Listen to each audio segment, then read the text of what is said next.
Lodi Bells, ano ba yung kaibahan ng Blue Moscow at Singa Blue?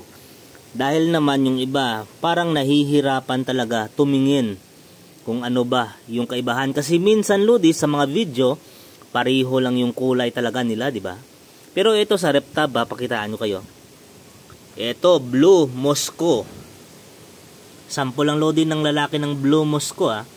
Kita nyo yung ulo niya at yung katawan niya. So, makikita nyo rin sa mga EBM yung ulon na parang ganyan. Yung parang koi.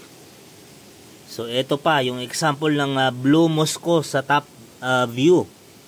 Yung Singa Blue naman, Lodi, papakitaan nyo kayo. Ito siya. Ito, Singa Blue talaga to, Lodi. At, yan. Kapag top view, Lodi, kitang-kita nyo na walang parang sa ulo ba. So, ito talaga naka full mask na kumikinang yung gilid.